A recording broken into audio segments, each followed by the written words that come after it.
Hello, friends. Welcome to Talking with Famous People. My name's Juesto Enrico. This is Juesta Rachela. We are the Mexican hosts of Mexican Talking with Famous People. Only on Cinco de Mayo, though. Only on Cinco de Mayo. Today we were a little confused. We're just Eric and Rachel. Yeah. Because I thought for a second when I first woke up, until about 5 minutes ago, I was confused. I thought it was Cinco de Mayo. It's actually Rachel's birthday. It's easy to get those things mixed up because that's why I was craving. I think it's the old world Mexican style dress you have there. Yes, thank you. Hey, Broccoli Todd. Anyhow, the reality behind the title is this: that I'm kind of feeling wasn't really necessarily feeling like live streaming.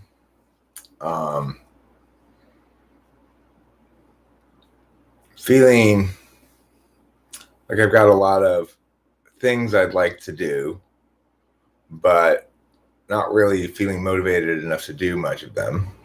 And then knowing that live streaming is in some sense kind of a replacement for doing things that I ought to be doing or attending to more. But as I was going through these thought processes, I recalled the reality. And I also thought, well, it's Saturday afternoon, not a good time to live stream. You're going to get lower numbers than on different times. But I was reminded that I can be surprised that any random occasion when I live stream, something surprising can happen that makes me go, well, I'm really glad I live streamed after all. Yeah. Even though I wasn't sure I wanted to. Sometimes, go ahead. I have something that I would like to ask you. Go ahead. So if I'm a part of the Frank James Ko-Fi email and you get an email from him saying, hey, tomorrow is your birthday. I just want to say blah, blah, blah, happy birthday to you. Do you think it's fair that he monopolizes the first birthday? Hello? Sometimes people are really crazy about who says first, Oh. So you got a happy birthday email from him? Yeah. Because you have to enter your birthday when you... Yeah. Sign up for his newsletter or whatever? His Ko-Fi, yeah. Oh, interesting. Yeah. I was happy I remembered to say happy birthday at all. Oh, thanks, Faye. I had multiple conversations leading up to this birthday, making sure that she had opportunities to get herself their kind of whatever presents or whatever she wanted without me having a responsibility to hand her a present on this day. He did. So thank you, Winston's mom. And I got the other package today, which was so nice. I'll show everyone.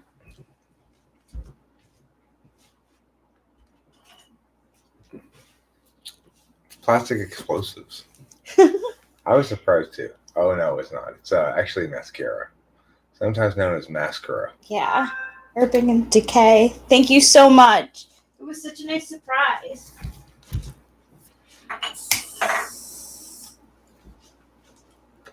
I like the embroidered dress as well. Thank you. It's a cute kind of schoolgirl looking dress. Thank you. But it also has it's an homage to old Mexico. Oh, Mexico, indeed. And the eyeliner that I'm wearing right now is the kind that Winston's mom bought for me for my birthday also. I like that. Nice. Hello, Octavio Silva. Thank you, Broccoli Todd. Hi, Octavio Silva. Where can you illegally download my music? I don't know.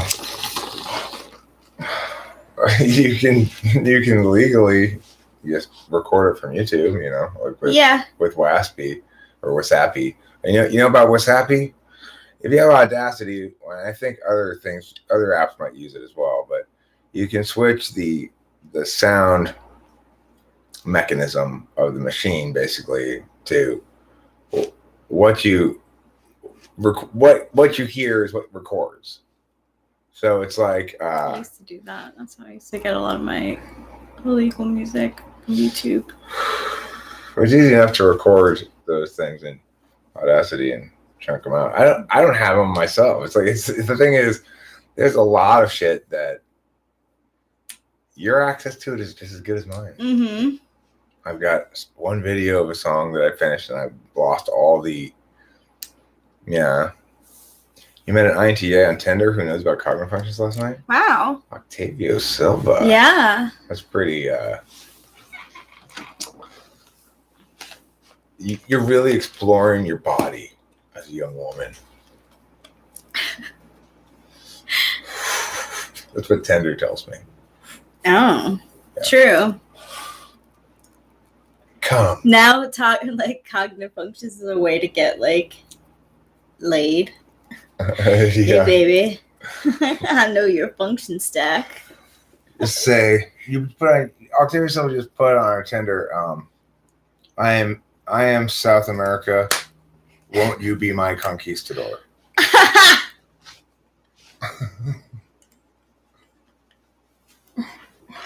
Hey, Alan Brian. I'm looking for my Coronado or my Magellan.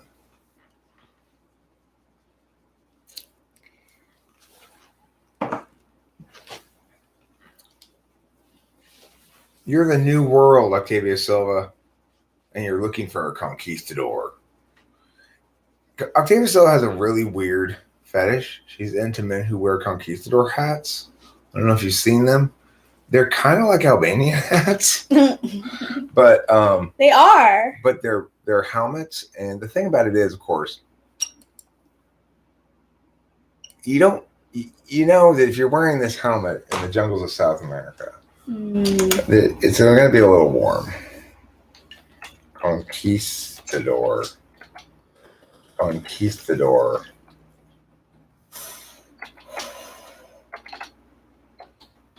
helmet.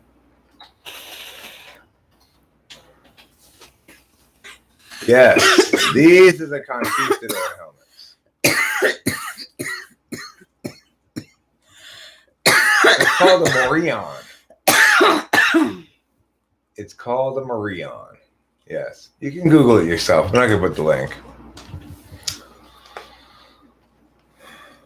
It seems from chat that Rachel changed her name to Rachel.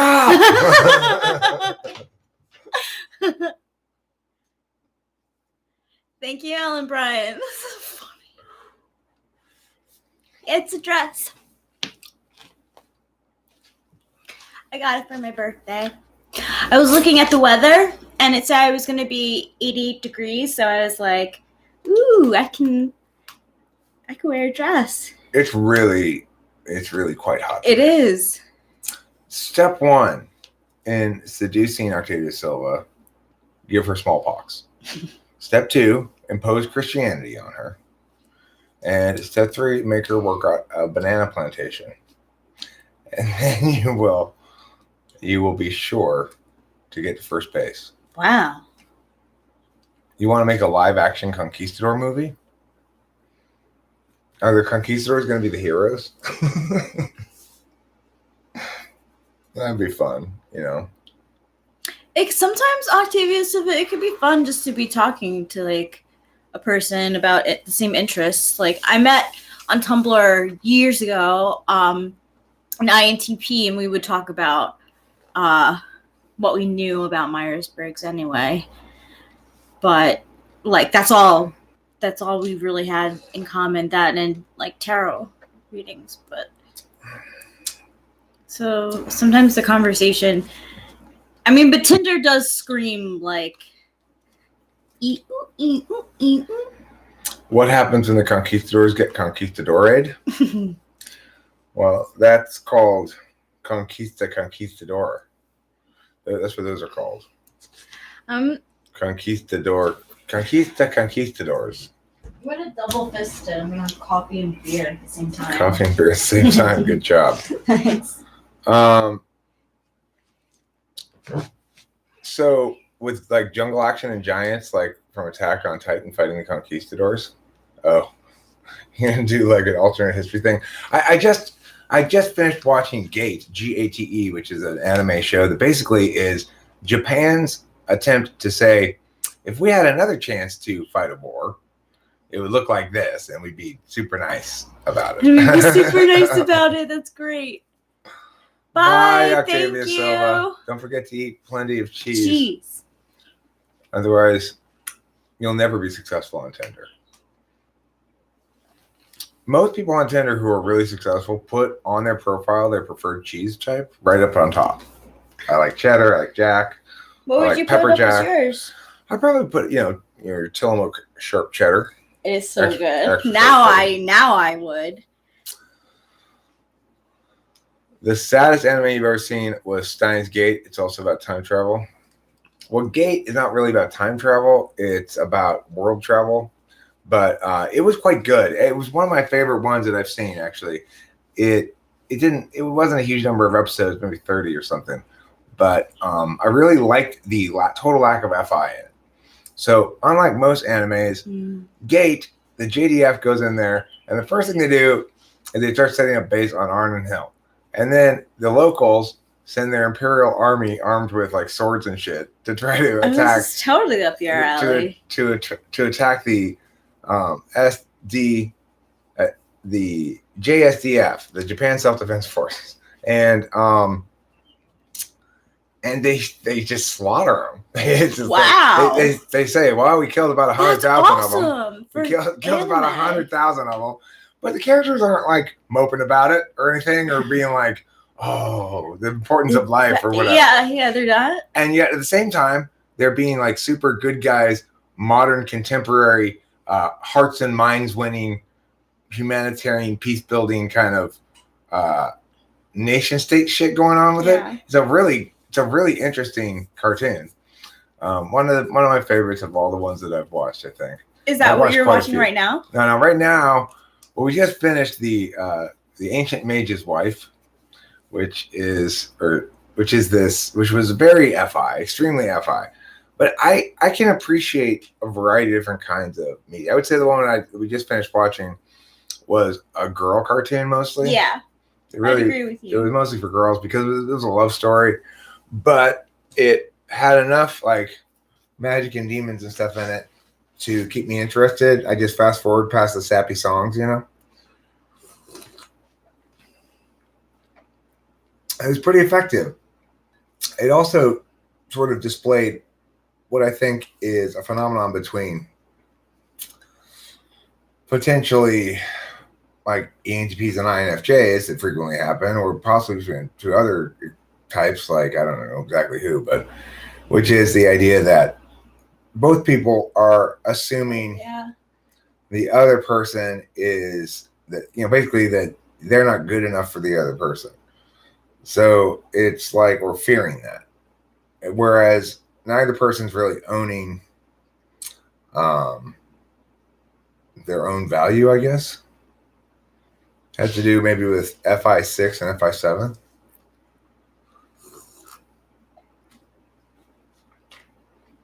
Oh, I value you. Oh my goodness. Well, Brian, I have this thing I'm making right now about basically intertype relations and duality. And the interesting thing to note is that there are only 4 statuses possible, of which you get 2 for an intertype relation. Either the 1-4 is the same, the 2-3 is the same, the 1-4 is flipped, 1-4 is mirrored, or the 2-3 is flipped, or the 2-3 is mirrored.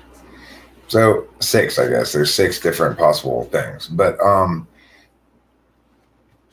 combination of those things requires you to only use 1-1-4 and 1-2-3. So it's like there's not actually the number of permutations that you'd have if there were 6, because you can't have multiple instances of 1-4 or 2-3. Thank you, Katie. So it's like, for me and Rachel, it's mirrored flipped. For me and ESTP, it would be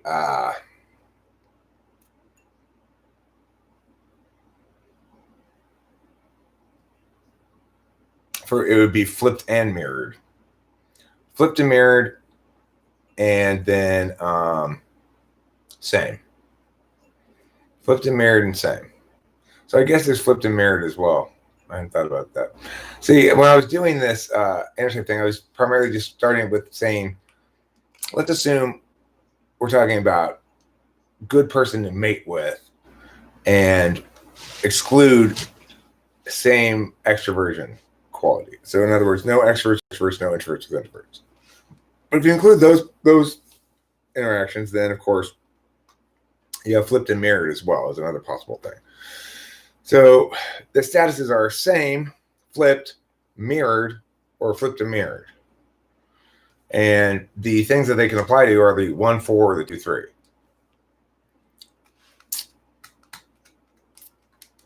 So the point is that certain interactions, those things play out differently for judgers than for perceivers, because judgers have two of the same kind of physicality to them in the 1, 4. Do ENTPs have the same walking style? Because Obama has this cocky way of walking. I mean, I don't think I have a cocky way of walking, do I? No, it's quick paced. I would say quick paced. I would, because I feel like your ENTP's eyes are like everywhere, or like laser focused on one thing, and their like body goes. That's why like I know me. Sometimes I have to like watch, because like I said, like I learned with Jen that like my abilities are not the same as an ENTP's. Like, and the other thing is, it's like when we were driving to the wheat store, we were driving to the bagel store, and somebody pulled out of a street thing in front of us abruptly, causing me to put on the brakes and honk, and it made Rachel very mad. It did. As it does every time that happens. So embarrassed. As it does every time that happens. It makes her really mad. Yeah. And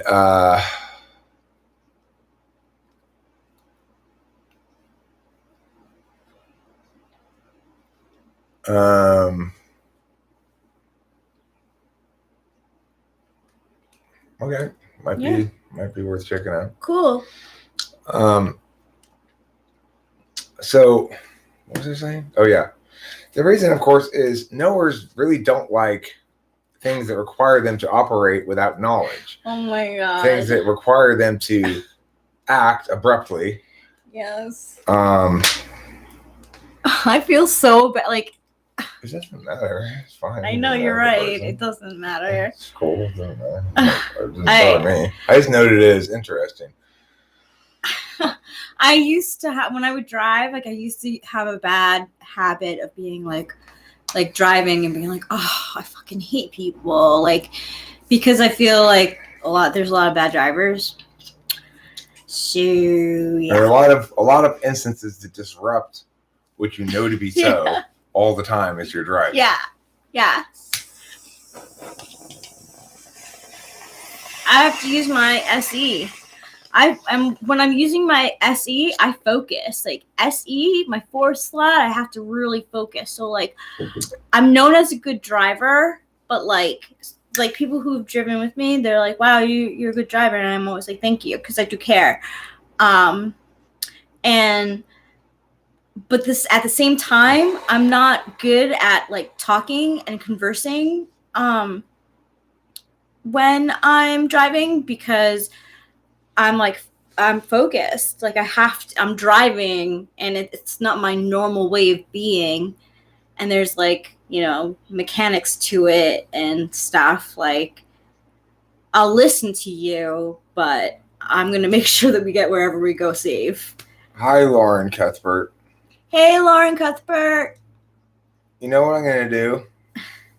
I'm going to transubstantiate a bomb rip to you that's going to be in dormant mode inside of your brain. And then next time that we do scare you away, when the scare hits you, the bong rip will hit you at the same time, and it'll alleviate the symptoms of it. Okay. I do declare. I think kind of want to join you on this. People need to start more sentences with the expression "I do declare." I do declare. I do declare. I do declare. That's my. Oh, I do declare. It's Rachel's birthday. Thank you. She was born today, 36 years ago. Yeah. She's a big 3-6 now. I am. We're only 13 years apart.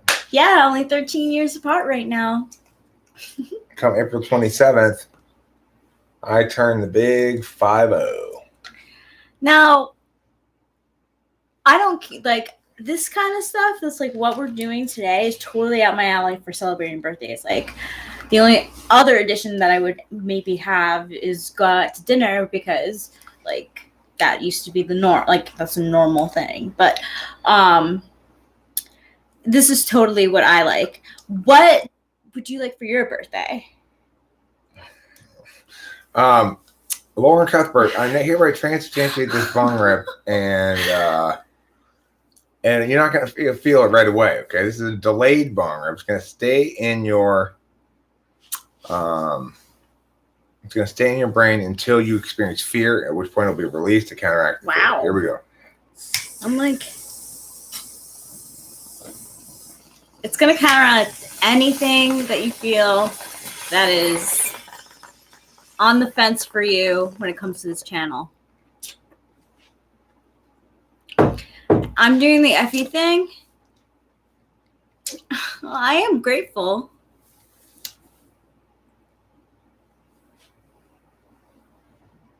I also transubstantiate this bong rip.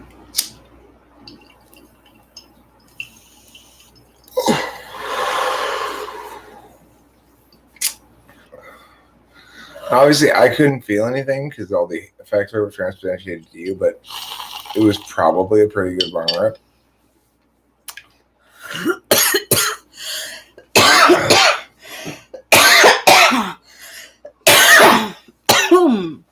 You're very welcome.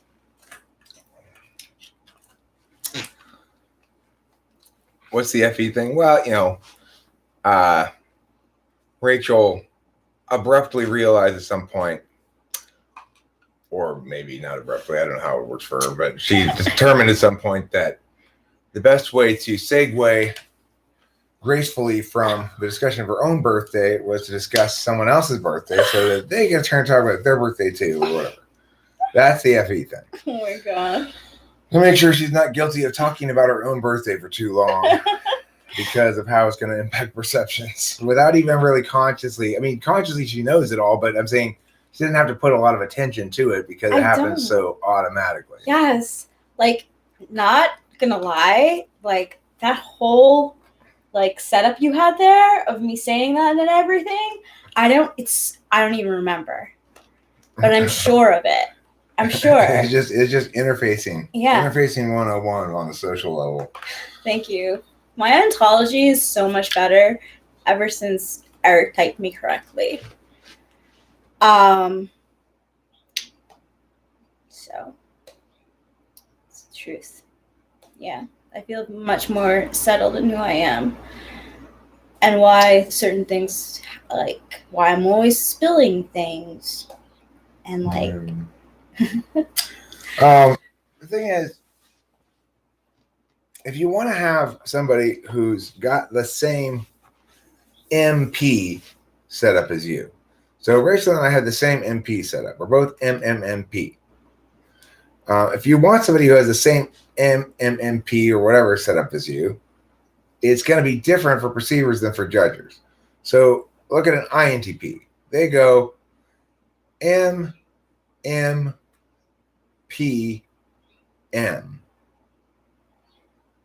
MMPM, they are. The other MMPM is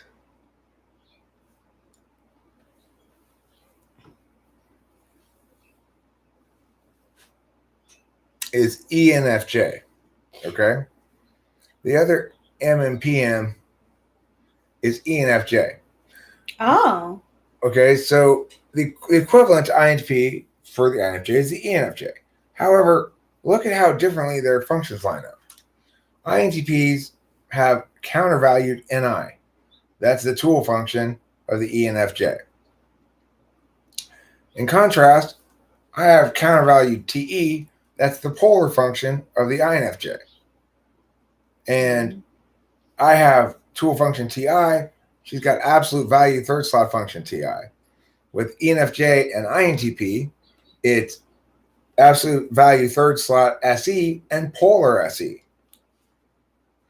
So what I'm saying is that the intertype relations and socionics need to account for this if they want to be correct and differentiate between how shit plays out for perceivers and how shit plays out for judgers. Totally.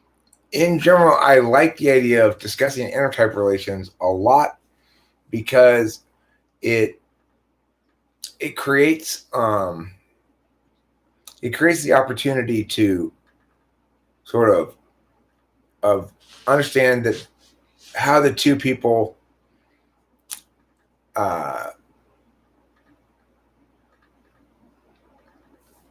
like how things can be redundant and or complementary and or exclusive, you know?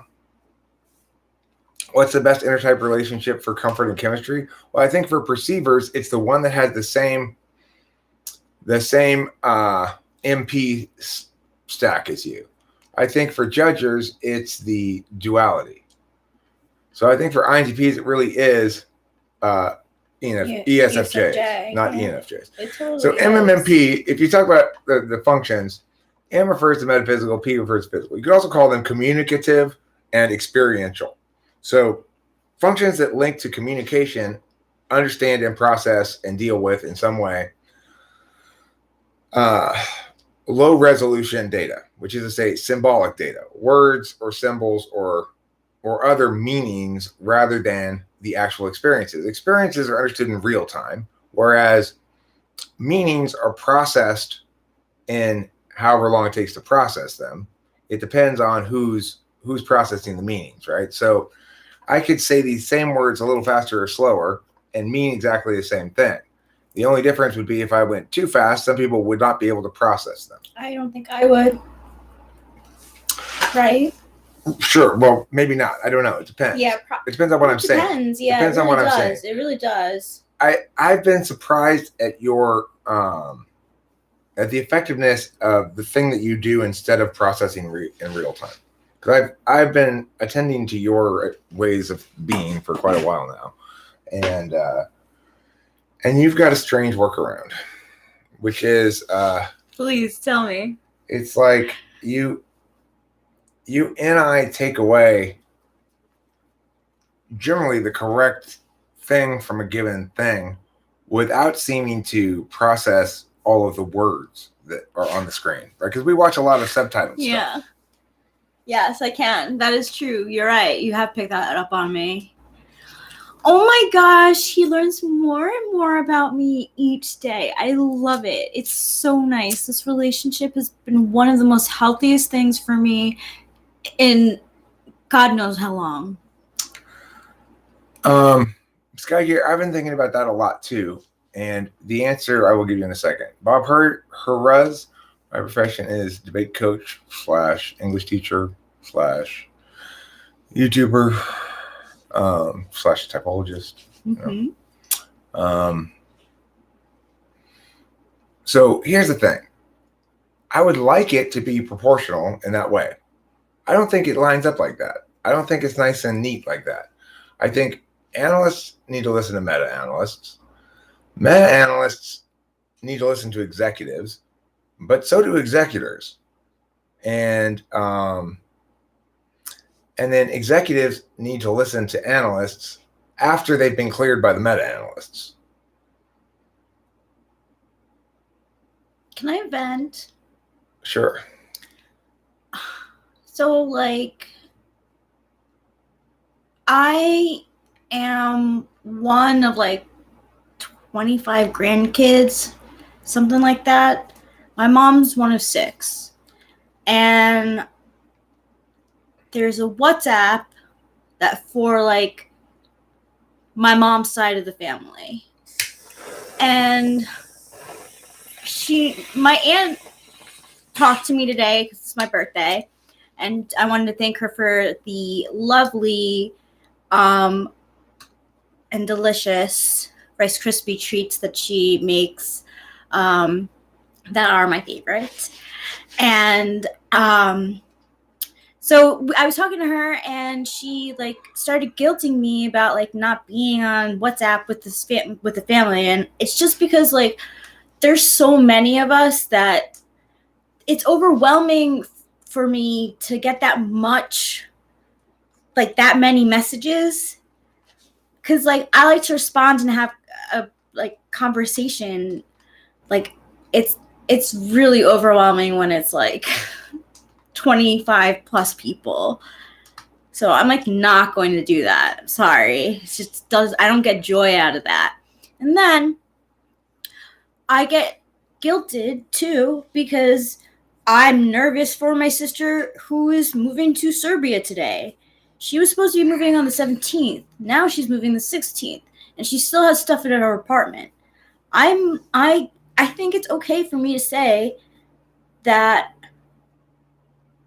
I'm nervous for her. And my aunt was like, "Yeah, but she's living her dream and everything." And I'm like, "Yes, she is, and that's why I'm happy for her. I'm happy for her, but I am nervous also." I don't know. I just don't like when people tell me how I should feel. Fair enough. That was the vent. Okay, I'm not done thinking it all through, Skyger. Keep in mind that this is something that's born of mostly my frustration with analysts, the types that I perceive as analysts who are not valuing the frames enough, who are valuing too much their tool function, and therefore are valuing too much manifesting shit in a particularist fashion to the exclusion of larger frame concerns. So that's where my frustration comes from. It's like there's been this conflation between engineering and theoretical physics, basically. But this is on a grand sort of discursive level, okay? That discursively, in terms of the stories we all tell each other and the media and such, there are not enough meta-analyst voices, and there are too many analyst voices.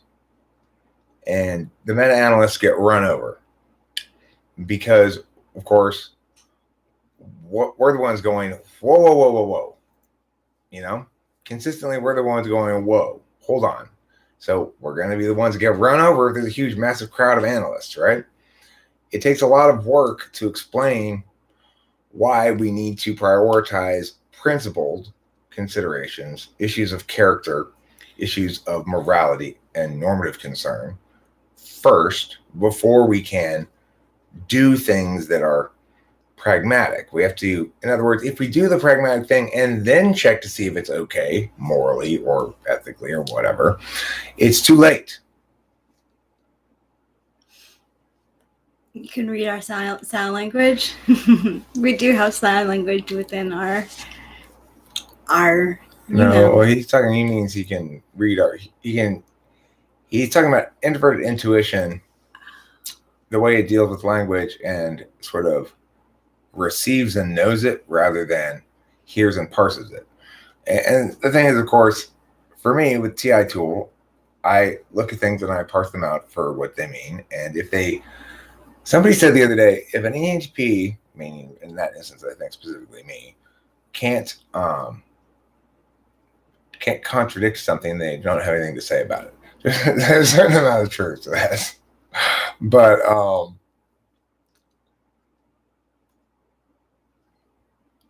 well, okay, so Geiger, basically what I was saying is, now here's the deal. if you look at the federal government, it's got the judicial branch, the legislative branch, the executive branch, right? Keeping him on track. Okay. So the point is, the executive branch and the legislature, they both have to listen to the judicial branch, but the judicial branch doesn't have to listen really to either of the other two. They just have to obey those. In fact, when they don't like the laws of the legislature, for example, when they wrote the Civil Rights Act after the Civil War that gave individuals the right to sue government officials who violate their rights, judges exempted themselves and prosecutors from it as an interpretation of the law, right? Well, I interpret this law to mean everyone except judges and prosecutors. Because who's making this interpretation? Judges, It's here. So the thing is, it's not necessarily the case that the dynamics of a given system relate so, what's that word? Proportionally? Yeah. And I want to say that I believe my aunt is an ESFJ, so I'm her, in socionics, I'm her, what's it called? Supervisor. Yeah. So, like, no matter what, like, her perspective is, I'm going to, like, be like, that's so juvenile, because, like, that's how it is. Yeah. Lauren Cuthbert, just to clarify, we are using some specialized jargon. We're talking about personality types. Yeah. When we're talking about cognitive functions, you could just say it's an epistemological model that structures, that doesn't just deal with knowing versus believing, but also with action, deliberation, and interface. Yes. You could see it also as just sort of putting the way the internet works onto human beings and saying that people prioritize habitually some aspects of being over others. So, like, I, as an action type, my action function being the ideational one, the one that wants to talk a lot, it means that I'm going to spend a lot of time making live streams and talking, and not a lot of time organizing my existing resources. Instead, I'll be making new resources. So, in other words, presumably, media once created and made into an object has some value from almost nothing to a lot. How much value any given object has is somewhat contingent on how much attention you give to managing the amount of objects you have. So there's always this trade-off, right? How much am I going to archive and or frame and or polish my existing objects, and how much am I going to create new objects? Well, that's one example of how attentional manners inherently run afoul of each other. The prioritizing one means deprioritizing the other. So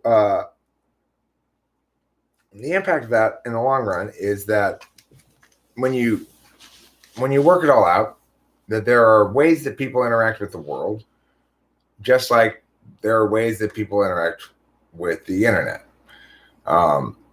In reality, we've got two different kinds of worlds that we interact with. One of them is an experiential world, a physical world where we have real-time experiences that have duration, and that we can only communicate some of the information about, right?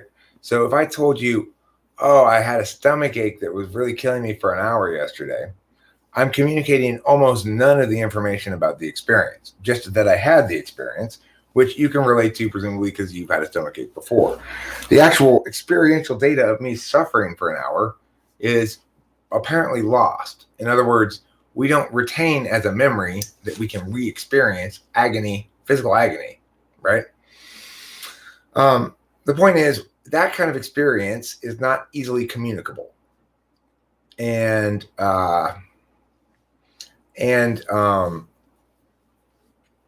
other kinds of things are much more easily communicable. So things that are symbolic representations can be representations of experiences, like I had a stomach ache, but they can also be representations about how we represent things. In other words, we ought to deem this true because of the following reasons, or something like that. Is it the case that a proposition can only be true or false? No, it can also have no truth value. Or a statement, calling it a proposition supposes that it's a statement somebody's affirming as true, and that potentially you could negate, which means you could negate it by saying either it's false or that it has no truth value. Who could be more inclined to physicalism? Well, I mean, technically, Lauren Cuthbert, I'm talking about Jungian cognitive functions. So it's like that's where this whole thing came from. Myers-Briggs got the idea of Myers-Briggs personality test from Jungian cognitive functions, and other people have messed with it prior to me messing with it before as well. I make the claim that I've successfully figured out how to actually model it so that it's the correct explanation of what's going on here, rather than an incorrect explanation.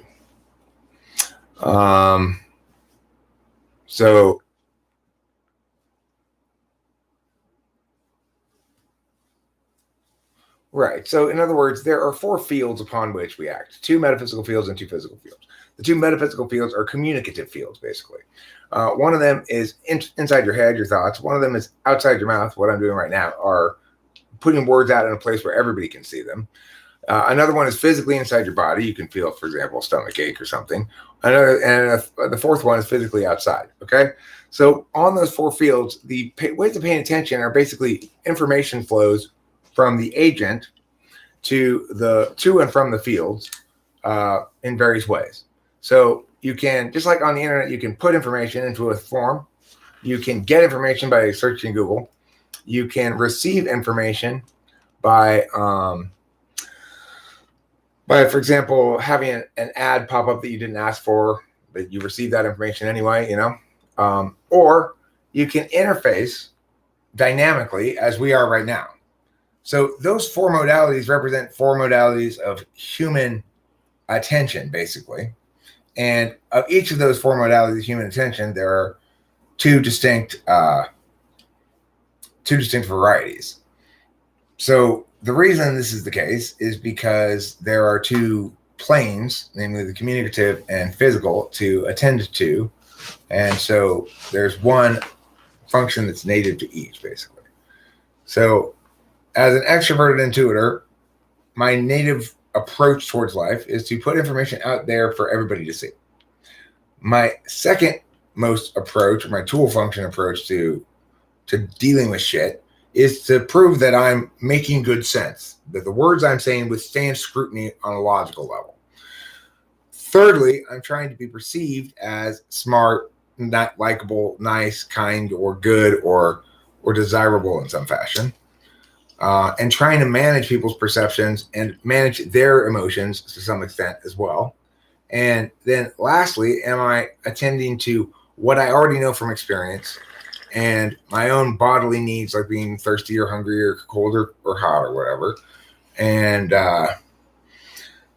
so that idea that there are a totality of 8 different ways of moving information between these fields, and that everybody can access all of those different modalities at some point, and everybody can and does access them at some point during the day, but that people will spend a much greater percentage of their time consciously and willfully attending via certain manners rather than others, and that is an equivalent thing to right-handedness, left-handedness.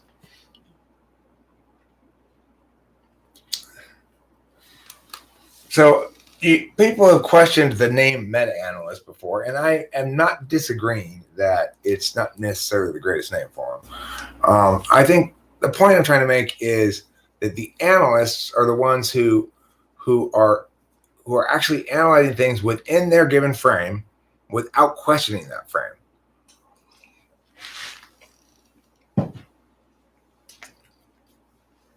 And then if you question the frame, they tend to insist, well,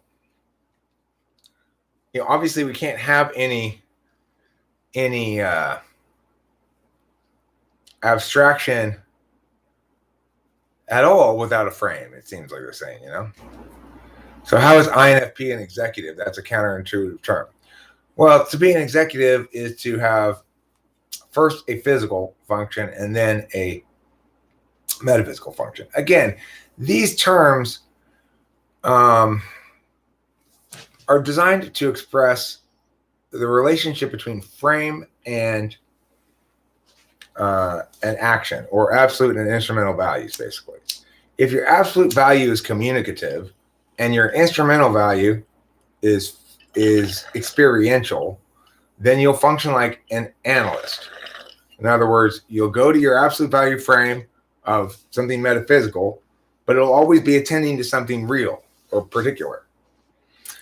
And so that's why I call those types analysts. Executives, their frame is the actual real or particular, but they'll always go to the metaphysical to determine the thing.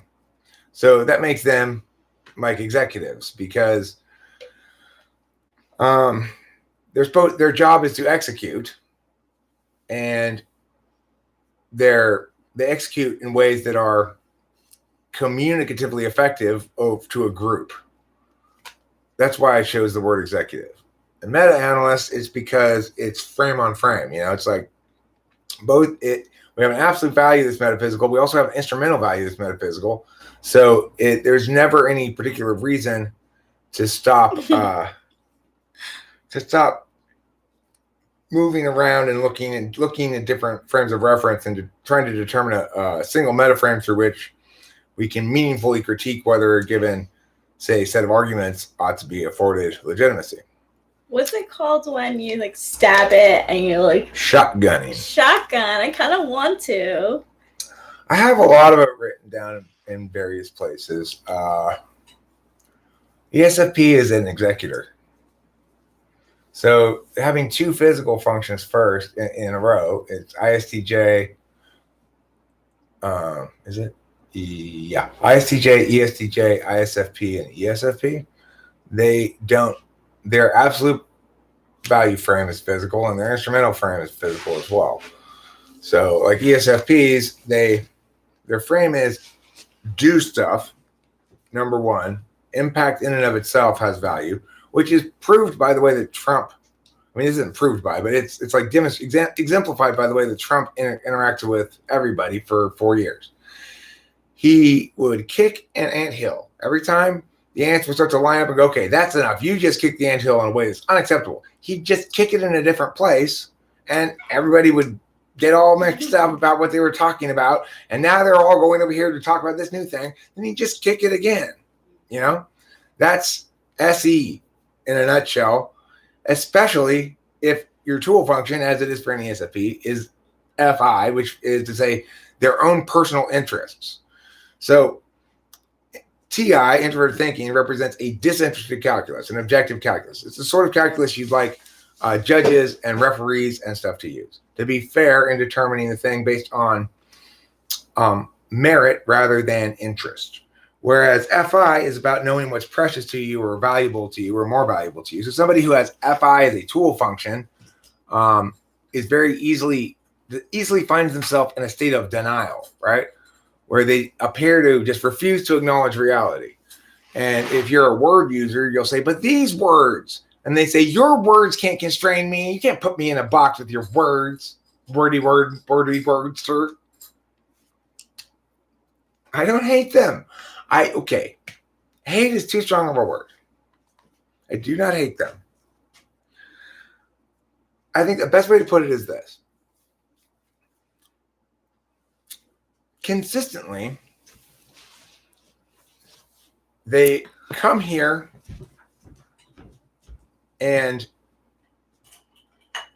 leave turds here. It's like they're the guy who always walks his dog, and his dog always shits on your lawn.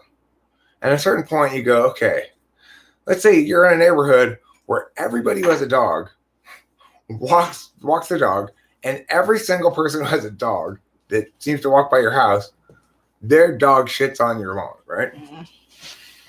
Well, at a certain point, you're going to start saying, okay, these dog walkers are terrible. I hate these dog walking people. They all shit on my lawn. Now, the thing is, it may not be the case that ESFPs universally are people who come to shit on my lawn. Okay? It may just be the case that I happen to live in a neighborhood where all the dog walkers shit on my lawn. And that is not representative of dog walkers in general. There's no sort of universal dog walking desire to, if you see my lawn, to run over to it so their dog can shit on it. But from my perspective, so far, every single ESFP who's come around has shit on my lawn. Everyone loves ENFPs. I mean, you can hear me talking plenty of shit about ENFPs too. Mm-hmm. Those are the two types that I talk the most shit about because they're both TI polar, and both they get really frustrated with me and I get really frustrated with them because neither of our 2 7s, in other words, our tool function polar combinations, allow us to understand the other one or respect what they're doing. So from a perspective of somebody who almost always uses an interested calculus when doing something intentionally, because I'm not always doing something intentionally. If I'm watching TV, I'm receiving information. So that's a different kind of being, right? And in that instance, I'm often, my FI, my introverted feelings, are very reactive to what's going on in the story or whatever. Okay?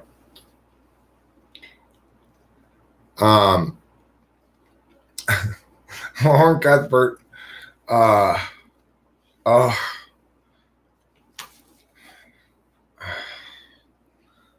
see, this is where I have to be careful with my words. I really have to be careful with my words because not that I didn't know you were an ENFP, right, or whatever. That part's not really relevant to me because what you just said there, like, oh well, but everybody loves ENFPs. At that point, I kind of guessed maybe you were an ENFP, but the thing is, what I did, I hadn't known that prior to that, you saying that. And prior to you saying that on multiple occasions in the past, I've said that the absolute worst case scenario is an ENFP who gets their degree in philosophy. Does Lauren have her? Yeah, she does. No way. Yeah. You created it. That's why I got to be careful of the shit I say, right? Because the reality is I want to deal with every human being as a human being. And I like to have pleasant interactions with people. And I never do, and no one ever should, predicate how they interact with somebody else based on knowing their type before they know that who they are as a person experientially. Everybody needs to afford people the benefit of the doubt to behave as they're going to behave, regardless of whatever type you think they are, you know? Now, they're not saying ESFP philosopher, ENFP philosopher.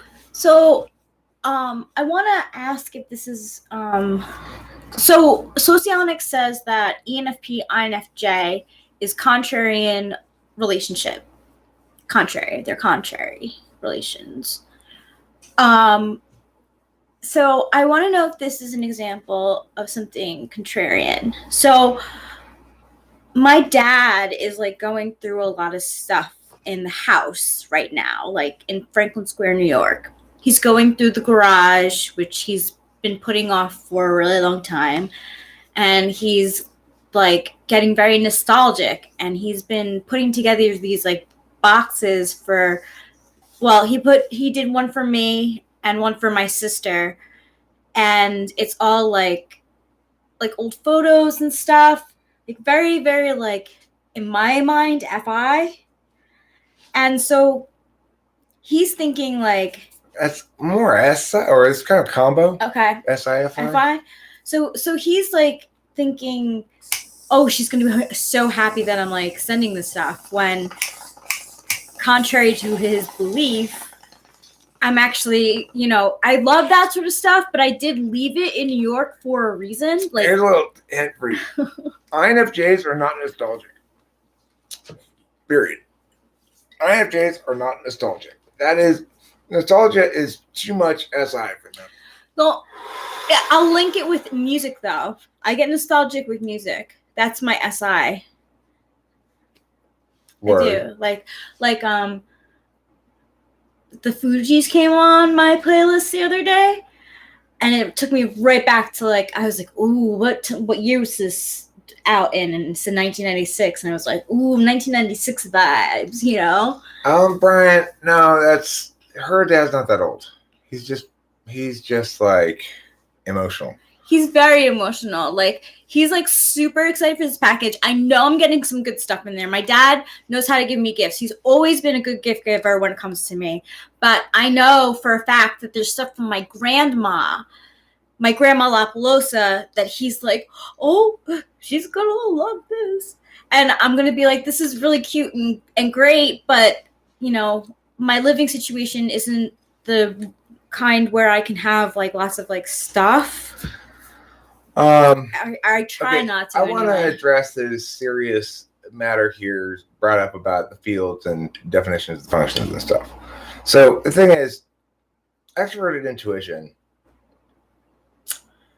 if you wanted to break things down as basically as possible, you would say that almost every act of speech involves extroverted intuition. However, you might say that if you wanted to model it, you probably need to limit extroverted intuition to simply putting information out in the external physical field. The thing to remember is objects on that external field, which is, say, words we can all access, they mean different things to different people, obviously. Because I can explain something to Joe and have him understand me, be able to explain it back to me, and demonstrate that he understands that which he did not understand before. In other words, I can teach someone something. I've taught logic, I've taught grammar to lots of people that are very, very systematic things to teach, right? So it's one of those realities that it's like if you want to model it in a way that's meaningful for that you can actually simulate it, then you kind of have to restrict extroverted intuition to putting information on the external field and restrict instances of information put on the external metaphysical field to extroverted intuition. Now, introverted intuition obviously is a function that other individuals use to varying degrees. So whether or not the truth of a given statement is easily recognized by another person is going to link to where their introverted intuition is, depending on what the statement's about. So everybody has, as a conscious way of knowing, either their own experience or some sort of universal kind of thing, right? So when my dad here. Oh, thank you. I mean, yeah, okay, well, regardless, okay, sure. Putting information on the internal field as well. Okay, internal metaphysical field. Okay? So, sure, I agree with you. You're right. I'm sorry I didn't say that. I should have said that. I don't know why I didn't. And Winston's mom, thank you for explaining the empty nest syndrome. I didn't even think about it. Of course. That makes so much sense. You, I guess, put it in NI, and I now understand, oh, my dad's having empty nest syndrome. Oh my gosh. So now I'm like. And the thing is to remember is being an extroverted intuitive first means I can put information on the internal metaphysical field, but I can't really keep it there for very long. Mm-hmm. If I don't talk about what I'm thinking about, I lose it. Yeah. This is different than for an INTP. And part of the reason why it's different is because they have deliberation function first. So their entire frame of reference is the deliberative process rather than the action process. But the other part of the reason is because their SI is third and not fourth. So they're spending more of their attention on keeping track of what they want to keep track of, which are the ideational things. Now, whether you want to keep track of the ideational components or the low resolution components is going to depend on a lot of factors. So an ISTJ is going to keep track of a lot of my dad needs a hug. Yeah. How do you know? He does. Oh, but you're not even talking to me. My dad does need a hug. Oh, my dad needs a hug. I'm sure my dad gets lots of hugs from me. Oh. No, he doesn't. Really? That's NI versus SI, right? You know?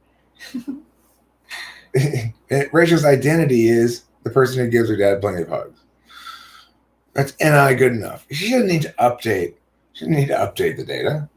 Sure, she's been here for almost the entirety of the last I used to year and several months, but she still gives her dad plenty of hugs. No, not anymore. Not anymore. You're right. Eric doesn't really need a hug. Eric's fine, but I'm a little stressed, I guess. Why? A lot of reasons. Just a lot of stuff. I'm sorry. To think about coming up, you know. There's a lot of stuff I ongoingly kind of fret about, which is includes, you know, normal things like finances and whatever, and then also like my own decision making as to how to spend my time and whether I'm spending it wisely. Additionally, thoughts about, you know, upcoming obligations and stuff like that, and you know, a lot of FB concerns, I guess, some TE concerns, interface concerns.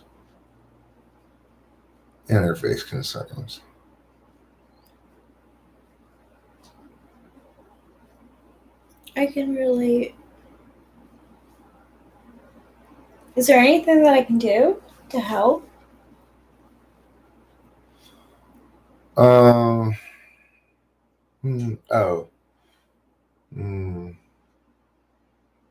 No, not really. It's gonna be nice to not on camera. No, you already do it. You have the most important job at all, and you're really, really good at it. So. Oh. Thank you. LOL. LOL. Oh, I'm so naive. Sometimes. A lot of times. Yeah, what are the interfacing functions? FE and TE. Extroverted feeling being the one that interfaces with a dynamic system of interhuman interactions and interhuman motivations. I have had so many years of like interfacing that this is a nice break for me. I feel very like blessed. To a live reaction video to Trump's goodbye speech. When is it? Is it on right now or what? Yeah, is it? We got to go in a little bit. Anyway, we're going to go down to the Panda Express. Yes, we do. Well, Jared, you're experiencing the dread up flare up of conscientiousness. Yeah, I hate when that happens. Hang in there, make a list, and just do one small tiny thing each day. Time flies. Yeah. I got a couple things done today. I was pretty proud of myself. But probably more proud of myself than I should have been. I did some trash cleanup. I got the trash out from inside there too, and put trash bags in, and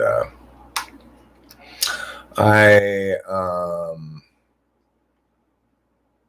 answered a couple emails, and I ordered a what's it called? A internet extender that my dad's been bugging me about for a while now. Feel guilty about that, of course, that I didn't do it sooner. Trump's having a rally right now? Why in the world would he you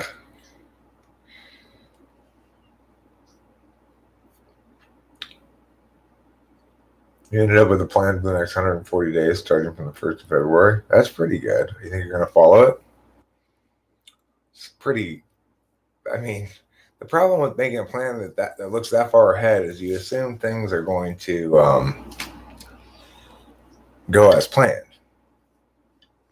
Otherwise you're going to get way off of schedule. We get usually orange chicken and beef and broccoli with like the noodles and fried rice. It's really good. Like when I went back to New York for a little while, I was flaunting the Panda Express all over the place. I was like, you guys have not had good Chinese food. Like Panda Express is where it's at. Let me respond to Eric McAllister's and Karma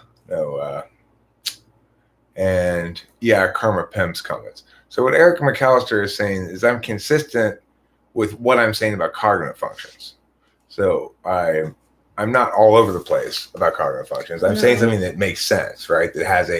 It's a complete model that could be simulated for good reason. Things are defined, operationalized, so that you can use them to determine the status of things. If you're talking about topics that I cover here, then Karma's Pimp is right. I'm all over the place. But if you're talking about when I'm on the topic of cognitive functions, am I all over the place? Again, only topically. I might jump around within the topic of cognitive functions, but everything I say is consistent with the other things that I say and with what I've said before about that same matter.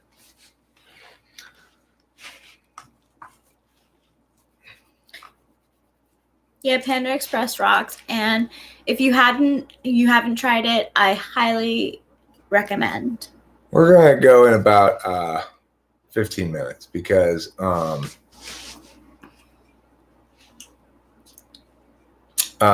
thing is, I told my dad we'd eat around 6, which I figure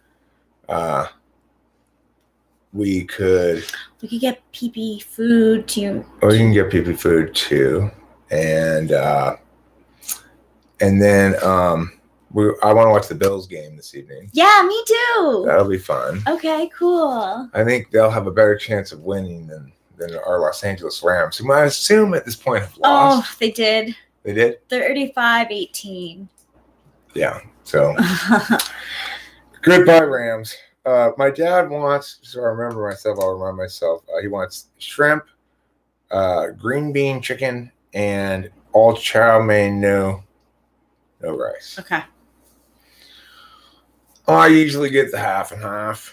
I'll get the half and half too. Half chow mein, half. I go half chow mein, half fried rice. You could go maybe with the white if you prefer. I don't know. I like the fried. You like the fried rice too? It's pretty good.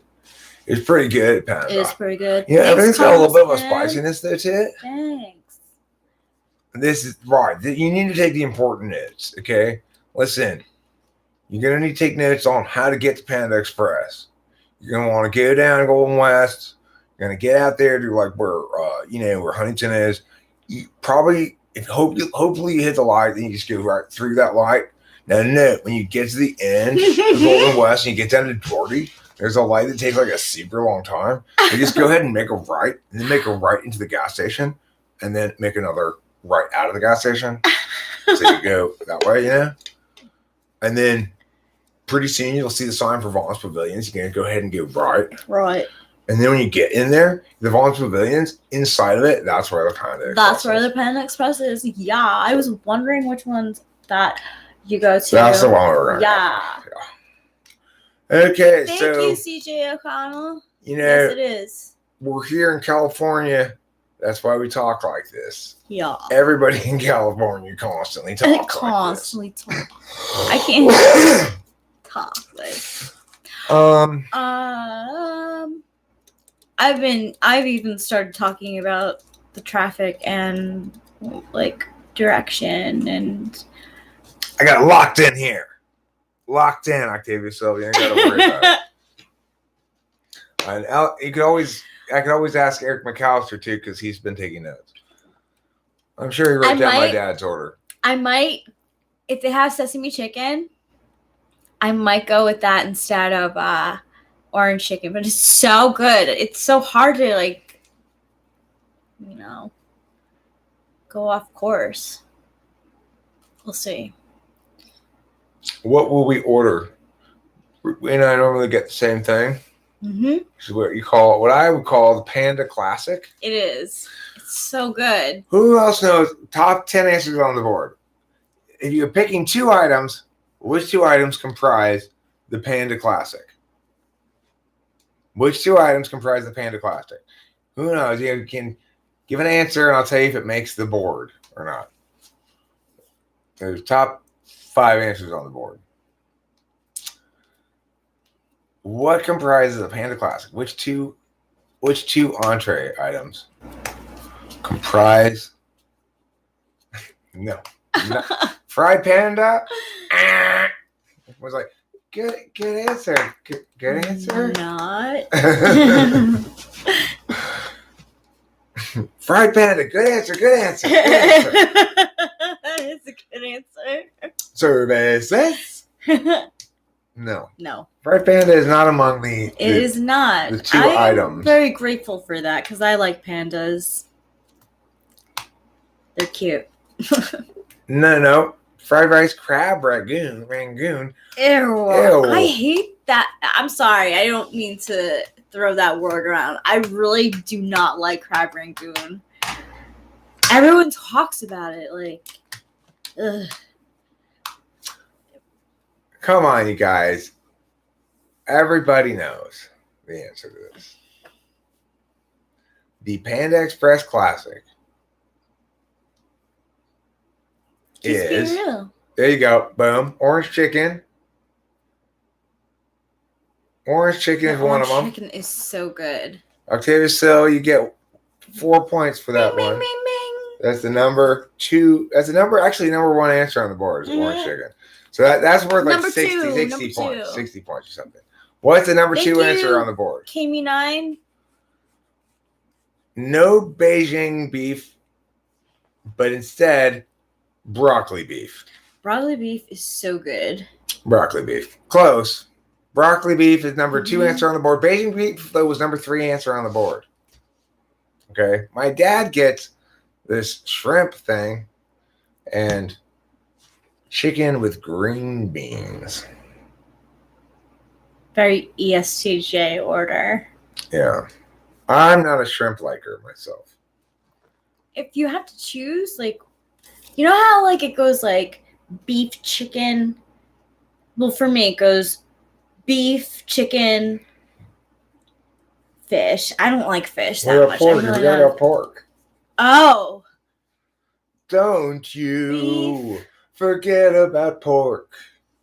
Pork than chicken, because I like pork more than chicken. You like pork more than chicken? Yeah, I do. What kind of pork? Yeah, because I like hot dogs. I like those Farmer John Polish sausages are good. But an overcooked pork chop can be awfully dry. Bacon Is delicious, sure. Okay, so Rachel's going beef, pig. She's going cow, pig, chicken. Yeah. But I'm I probably am the It's same. difficult. I could go cow, chicken, pig. maybe. Cow, chicken, pig. Yo, I could go that way too, though, because those, like, when we go to Popeye, actually anywhere where they have like chicken fingers, tenders, yeah, yeah. you can't go wrong. It's like fried chicken without the bones. Yeah. Ugh, and I like fried stuff. So. Well, that's actually number 4 answer on the board. Alan Bryan was a Kung Pao chicken. I agree. It's too spicy for my blandness loving taste buds. Wow, turkey, Sean Reinbaron? That is such. I forgot to include turkey. I don't. Turkey's legit. Turkey's okay. Really? I mean, it's an animal. If you do it right, though. Well, what about turkey? Sliced turkey lunch meat, sliced roast turkey. Yeah, I always do have that. That's very good. I used to have that when I was Thanksgiving dinner also very good. Those are the two. You and my sister have that in common. Like, I'm not a huge turkey fan. Like, because you could do it very wrong. Like deli though, like honey roasted sometimes, or like I like my deli meats. Well, one good thing, Rachel, that we have nearby, we do have a honey baked ham store. There's a honey baked. Are you joking? No. Really? There's a honey baked ham store? Yeah, there is. Yeah. I never knew that existed. Oh, maybe it's not an East Coast thing. I don't know. Oh. Honey baked hams are. I think it's like. Oh my gosh! I think there's more than just one place around here. I think it's a chain. Awesome. But, it's a place that does very expensive but very delicious holiday hams. Oh my gosh, it sounds Sean so good. has one too. Wow, I never knew. You want a ham baked honey? Yeah, I really want it. Like that, honestly does sound really good. So that goes with pork. I like pork. I really do. Yeah. Chinese do pork right.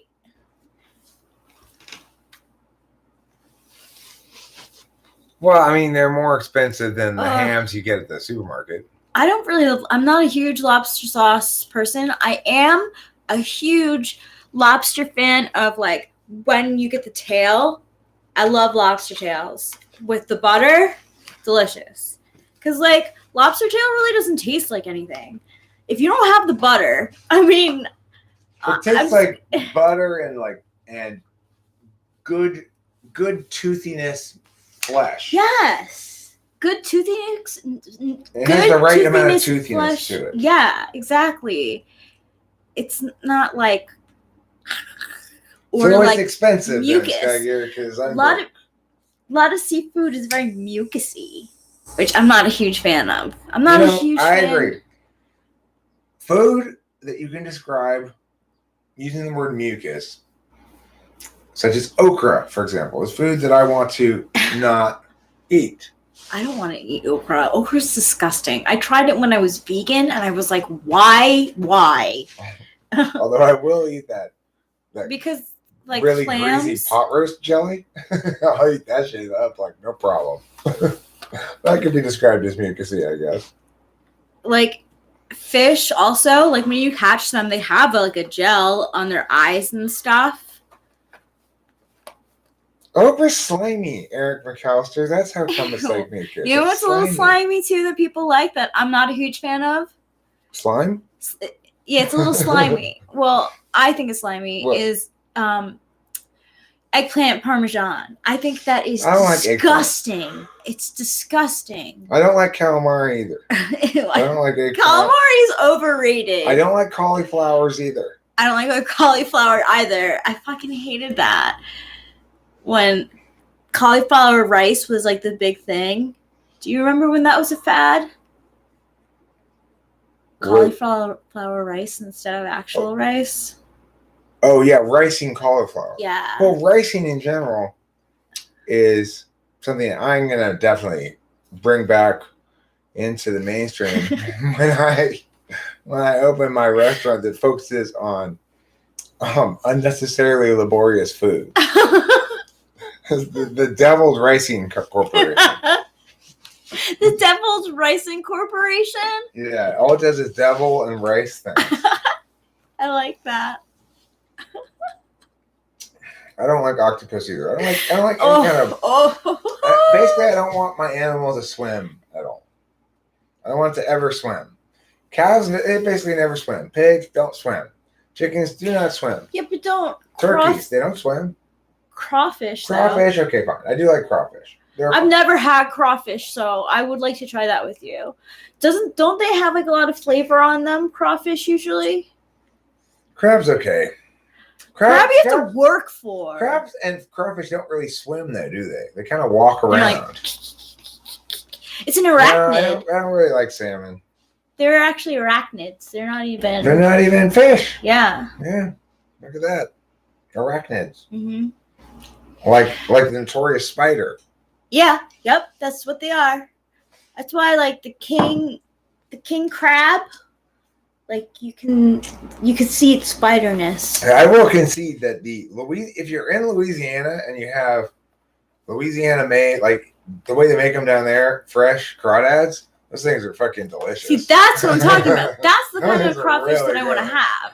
I don't want to just have any. Yes, I agree, Eric McAllister. Eating crab is too much work. You have And to it's have so the expensive thing. too. It is so If expensive, you want to and get you real can't eat Alaskan all king of crab, it. it's ridiculous. You don't even get to eat all of it. Like it's Well, like you get to eat all the edible parts. yeah, like but they aren't that hearty. Like you have to spend a like Oh no, I agree. You better have a lot of side dishes. yeah. You better have a lot of side. You Yeah. better have potato and rice pilaf. And rice pilaf because like my grandma McCurgan always when we would have like her birthday or a celebration and she chose the place and it was seafood because she really likes seafood. She would always get the crab and like just like crunching and like slurping it and like I just was like that is so much hard work. It has a tool. You have a tool for it. I've eaten good crab cakes before. Oh, crab cakes are a different story. They can be quite good. They can, But be. they can also be kind of fishy, depending on where it's like that's the problem with all fishy stuff is that it can be good when it's great, but when it's not good, then it's like awful, Where are we going? Oh, right, we gotta go to the store. Yep. All right, bye everybody. Bye. Don't forget to eat plenty of cheese. That fish is extra bad. Right? Extra bad. Extra bad. Like you can take the shitty parts of the pig and the cow and grind them up into a sausage and it'll be delicious. Mm-hmm. But you don't want to eat bad parts of fish. What, Octavio Silva? Yes, Octavio Silva. Dude, why do you do this? You call my name in all caps. What? What's your dad's order? It's the shrimp thing, and the chicken and green beans and all chow mein noodle rice. All right, see you all later.